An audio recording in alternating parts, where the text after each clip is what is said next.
Seigneur soit avec vous. Et avec votre esprit. Évangile de Jésus-Christ selon Saint Jean.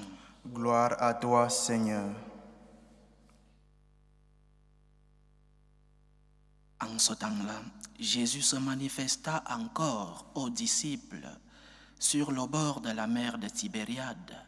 Et voici comment. Il y avait là ensemble Simon-Pierre avec Thomas appelé Didyme, c'est-à-dire jumeau, Nathanaël de Cana de Galilée, les fils de Zébédée et 2 autres de ses disciples. Simon-Pierre leur dit, « Je m'en vais à la pêche. » Ils lui répondent, « Nous aussi, nous allons avec toi. » Ils partirent et montèrent dans la barque. Or, cette nuit-là, ils ne prirent rien. Au lever du jour, Jésus se tenait sur le rivage, mais les disciples ne savaient pas que c'était lui. Jésus leur dit, « Les enfants, auriez-vous quelque chose à manger ?» Ils lui répondirent, « Non. » Il leur dit, « Jetez le filet à droite de la barque et vous trouverez. » Ils jetèrent donc le filet, et cette fois, ils n'arrivaient pas à le tirer, tellement il y avait de poissons. Alors le disciple que Jésus aimait dit à Pierre, « C'est le Seigneur. » Quand Simon-Pierre entendit que c'était le Seigneur, il passa un vêtement, car il n'avait rien sur lui, et il se jeta à l'eau. Les autres disciples arrivèrent en barque, traînant le filet plein de poissons. La terre n'était qu'à 100 de mètres. Une fois descendus à terre, ils aperçoivent disposé là un feu de braise avec du poisson posé dessus et du pain. Jésus leur dit, « Apportez donc de ces poissons que vous venez de prendre. » Simon-Pierre remonta et tira jusqu'à terre le filet plein de gros poissons. Il y en avait 153. Et malgré cette quantité, le filet ne s'était pas déchiré. Jésus leur dit alors, « Venez manger. » Aucun des disciples n'osait lui demander, « Qui es-tu » Il savait que c'était le Seigneur. Jésus s'approche, il prend le pain et le leur donne, et de même pour le poisson. C'était la 3e fois que Jésus, ressuscité d'entre les morts, se manifestait à ses disciples. Quand ils eurent mangé, Jésus dit à Simon-Pierre, « Simon, fils de Jean, m'aimes-tu vraiment plus que ceci ?» Il lui répond, « Oui, Seigneur, toi tu le sais, je t'aime. » Jésus lui dit, « Sois le berger de mes agneaux. » Il lui dit une 2e fois, « Simon, fils de Jean, m'aimes-tu vraiment ?» Il lui répond, « Oui, Seigneur, toi tu le sais, je t'aime. » Jésus lui dit, « Sois le pasteur de mes brebis. » Il lui dit pour la 3e fois, « Simon, fils de Jean, m'aimes-tu » Pierre fut peiné parce que la 3e fois Jésus lui demandait, « M'aimes-tu » Il répond, « Seigneur, toi tu sais tout, tu sais bien que je t'aime. » Jésus lui dit, « Sois le berger de mes brebis. Amen, amen, je te le dis. Quand tu étais jeune, tu mettais ta ceinture toi-même pour aller là où tu voulais. Quand tu seras vieux, tu étendras les mains et c'est un autre qui te mettra ta ceinture pour t'amener là où tu ne voudrais pas aller. » Jésus disait cela pour signifier par quel genre de mort Pierre rendrait gloire à Dieu. Sur ces mots, il lui dit, « Suis-moi. » Acclamons la parole de Dieu. Louange à toi, Seigneur Jésus. Je crois que beaucoup de fois dans notre vie de chrétien, nous nous rendons un peu la vie difficile. Nous nous compliquons parfois la vie dans notre relation avec Dieu. Lorsque, parce que tu es faible, parce que tu es tombé, tu peux commettre une erreur, celle de dire que Dieu te paye en fonction de tes péchés, que si tu es bon, Dieu sera généreux avec toi, Et si tu as été mauvais parce que tu as commis tel péché, Dieu te payera en fonction de tes péchés. Mais ce n'est pas celui-là le Dieu chrétien. Ce n'est pas la façon de raisonner de Dieu. C'est comme ça que raisonnent les hommes. Voyons dans le livre de Job. Lorsqu'il commence à tout perdre, on lui demande « Qu'est-ce que tu as fait? Quel péché as-tu commis ?» C'est la manière de raisonner des hommes. Lorsque tout va bien, c'est que Dieu t'a béni. Et lorsque tout va mal, c'est que Dieu est en train de te punir. Dieu ne raisonne pas ainsi. Dieu n'agit pas ainsi.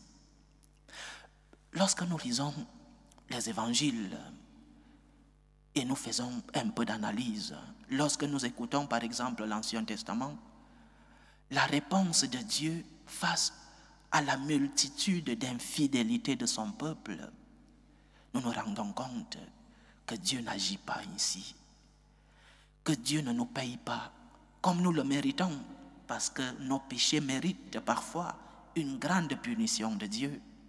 Mais Dieu ne nous paye pas ainsi. Dieu ne raisonne pas comme les hommes. Sinon, nous croyons en un Dieu miséricordieux. Miséricorde, mon Dieu, miséricorde, disons-nous dans les psaumes. Dieu, parce qu'il est miséricordieux, nous pardonne.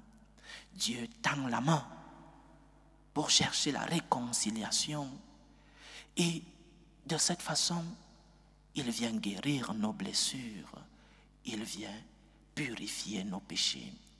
Je crois qu'il est important que nous sachions que Dieu n'agit pas comme les hommes, que Dieu ne raisonne pas comme nous les hommes. Lorsque nous lisons l'évangile d'aujourd'hui, nous pouvons croire que parce que Pierre a renié le Seigneur 3 fois, qu'à la prochaine rencontre, Jésus allait lui dire « Tu ne mérites pas d'être mon disciple, tu ne mérites pas d'être celui-là, la pierre de l'église. Je t'ai donné une pierre, tu es Pierre, mais tu m'as renié. Alors parce que tu m'as renié, je t'enlève la clé de l'église que je t'ai donnée. » Mais non, Dieu n'agit pas ainsi.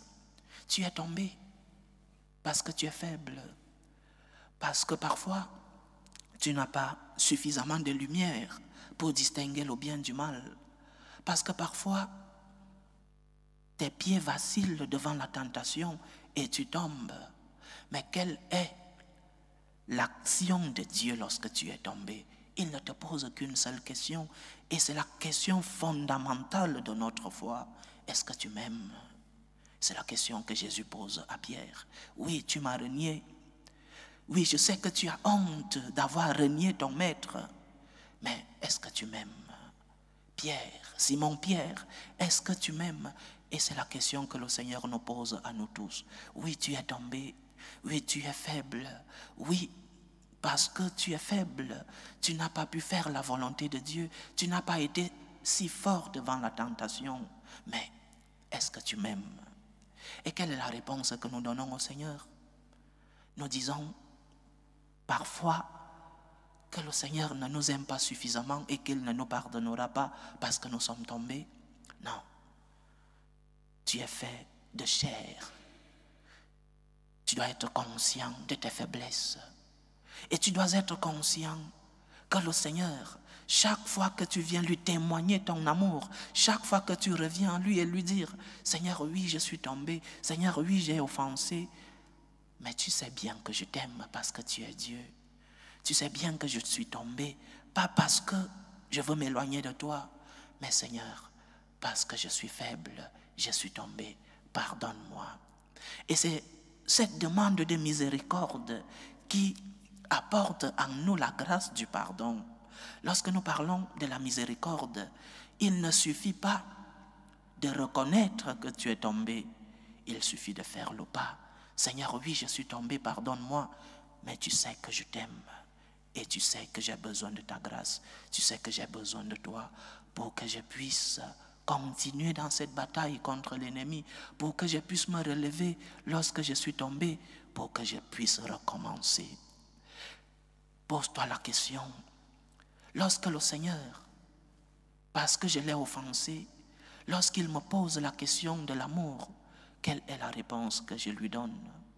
Une réponse d'orgueil qui croit qu'il peut se relever par ses propres forces, ou une réponse d'humilité de reconnaître que oui, j'ai offensé, mais je sais que Dieu m'aime. Et parce qu'il m'a aimé en premier, parce qu'il m'a donné son pardon, je me relève. Je lui témoigne mon amour. Je témoigne mon amour à ce Dieu qui m'a aimé en premier. C'est la réponse de Pierre. Jésus n'aborde pas la question de cette offense lors du jeudi saint. Il n'aborde pas la question. Jésus n'aborde pas la question sur ces apôtres qui étaient endormis pendant que lui, il souffrait, sur ces apôtres qui ont tous fui par peur à la persécution, sur ces apôtres qui l'ont renié. Lorsqu'il a ressuscité, il n'aborde pas la question de tes faiblesses. Il ne te pose qu'une seule question. Est-ce que tu m'aimes? Et est-ce que tu es prêt à recommencer? Est-ce que tu es prêt à demander pardon et à dire à Dieu, j'ai besoin de toi, Seigneur. J'ai besoin de tes forces. Je suis faible. Je suis tombé, je t'ai offensé. Mais Seigneur, j'ai besoin de toi. C'est le premier enseignement de l'évangile que nous avons écouté aujourd'hui. Le Seigneur t'aime, malgré tes offenses, malgré tes chutes, malgré tes péchés. Il tourne la page. Il sait, il est conscient de nos chutes. Dieu est conscient de nos faiblesses. Dieu est conscient de nos péchés. Et la preuve, la grande preuve de cette conscience du Seigneur que nous sommes faibles, le sacrement de la pénitence. Parce que Dieu est conscient que tu es faible. Parce que Dieu est conscient de tes péchés, il t'a laissé un instrument pour que tu puisses revenir à la grâce, pour que tu puisses retrouver la communion, la grâce avec ton Dieu. La grande preuve que le Seigneur sait que tu es faible, c'est qu'il t'a laissé un sacrement, grâce visible, un sacrement pour que tu puisses retourner à la communion avec lui. C'est peut-être ce sacrement que Pierre confesse aujourd'hui. Seigneur, je suis tombé, mais je t'aime. Tu sais bien que je t'aime. Donc, premier enseignement, sois conscient de tes faiblesses. Sois conscient que tu es tombé. Sois conscient que parce que le vent du monde, le vent de tes passions, le vent de tes faiblesses t'a emporté. Tu es tombé. Mais reviens vers le Seigneur. Dis-lui, Seigneur, tu sais que je t'aime. Tu sais que je suis faible. Je te demande pardon. Aide-moi à me relever. Aide-moi à recommencer. Et deuxième enseignement, une personne qui aime Dieu, une personne qui, du moins, essaye d'aimer Dieu, comme disait Saint Augustin, essayer d'aimer, c'est déjà aimer. Une personne qui essaye d'aimer Dieu, la première chose que cette personne désire, c'est de faire la volonté de Dieu. Saint Jean, dans un autre évangile, donne une parole à Jésus, dit, ce n'est pas celui qui dit Seigneur, Seigneur, les paroles, mais celui qui fait la volonté de Dieu. Donc une personne qui aime Dieu, une personne qui essaye d'aimer Dieu, veut faire sa volonté. Une personne qui, parce qu'elle est consciente de ses faiblesses, parce qu'elle est consciente de ses péchés, veut continuer d'aimer Dieu, fait la volonté de celui-là qui est son Seigneur, de celui-là qui, comme disait Thomas dans cette apparition, regarde mes mains, regarde mon côté, c'est moi, mon Seigneur et mon Dieu, dit Thomas. Donc, faire la volonté de Dieu, parce que tu sais que tu l'aimes. L'amour, ce n'est pas seulement un discours. L'amour, ce n'est pas seulement une théorie. Ne tombons pas dans l'amour platonique. L'amour, c'est aussi un faire, action, les actions d'amour. Le Seigneur ne nous a pas aimés depuis le ciel et a dit, mes enfants, je vous aime. Des paroles, le Seigneur est entré en action, incarnation. Le Seigneur est entré en action, enseignement. Le Seigneur est entré en action, passion, mort et résurrection. Donc, faire la volonté de Dieu par réponse. La réponse que tu dois donner à l'amour de Dieu que tu as reçu, c'est faire sa volonté, en demandant sa grâce, bien sûr. Ma grâce te suffit, dit Jésus dans une des apparitions à Saint Paul. Ma grâce te suffit. Cherche la grâce de Dieu pour faire sa volonté. Et la volonté de Dieu, beaucoup de gens posent cette question, mais comment je vais faire la volonté de Dieu si je ne sais même pas ce que Dieu me demande? Parce que Dieu n'a pas pris mon numéro de téléphone et m'a passé un appel par téléphone. La volonté de Dieu est si facile. La première chose que tu as à faire, c'est respecter tes devoirs, tes obligations. Accomplir tes obligations. Tu es un étudiant. Tes obligations du moment, c'est d'étudier parce que tes parents se sont sacrifiés pour que tu puisses étudier. Faire la volonté de Dieu comme étudiant, c'est de te mettre à l'œuvre, t'asseoir, faire des sacrifices, te lever le grand matin et d'étudier, de faire tes devoirs comme étudiant.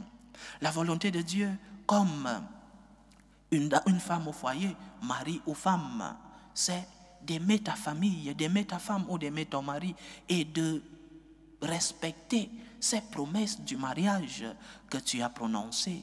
La volonté de Dieu comme marié, femme ou homme, c'est d'être fidèle à tes compromis de marier.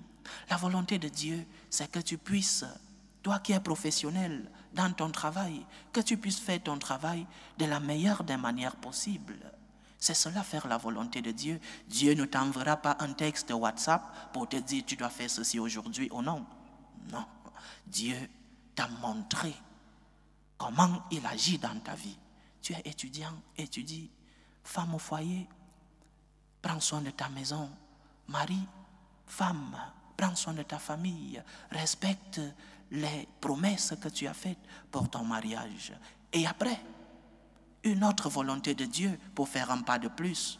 Lève le regard. Il ne suffit pas seulement de respecter ses obligations. Lève le regard. Combien de personnes ont besoin de toi dans tes alentours? Combien de personnes ont besoin de ton sourire, de ton temps, aller rendre visite à quelqu'un qui se sent seul, de tes moyens financiers, bien sûr. Combien de personnes ont besoin de toi? Il ne suffit pas seulement de faire ses devoirs, mais de lever le regard comme le Christ. Le Christ qui voyait le besoin autour de lui, les gens qui avaient faim, ceux qui avaient besoin d'une guérison. Il ne disait pas « je vous aime ». Il se mettait à l'œuvre. Et une autre façon de faire la volonté de Dieu, il ne suffit pas seulement de ne pas faire le mal, mais il faut faire tout le bien possible. Donc, chers frères et sœurs, le commandement de l'amour que le Seigneur nous pose comme question, est-ce que tu m'aimes? Ce commandement est le principe même de notre foi. La motivation dans ta foi, c'est la motivation de l'amour. Seigneur, parce que je t'aime, du moins, parce que je veux essayer de t'aimer, pardonne-moi quand je tombe. Je te demande pardon parce que je suis faible. Seigneur, aide-moi à faire ta volonté comme quelqu'un qui respecte ses devoirs, qui accomplit les devoirs, comme étudiant, comme femme au foyer, mariée, comme une personne qui cherche la compassion, parce que Dieu m'a aimé en premier. Je rendrai comme réponse de cet amour que j'ai reçu à ceux-là qui sont autour de moi. Après une grâce, vient une action de grâce. Tu as reçu une grâce. Action de grâce, pas seulement les paroles, mais tes œuvres, les œuvres de miséricorde, les œuvres de charité, les œuvres de gratitude. Que le Seigneur remplisse nos cœurs de son amour et qu'il réveille en nous cet esprit d'amour, cet esprit de donation, cet esprit de charité et de compassion à imitation de notre Seigneur. Jean, dans son évangile d'aujourd'hui, nous fait poser la question sur la réponse que nous devons donner au Seigneur. Seigneur, tu sais que je t'aime. Aide-moi à t'aimer davantage. Que le Seigneur nous aide. Loué soit Jésus-Christ. À jamais.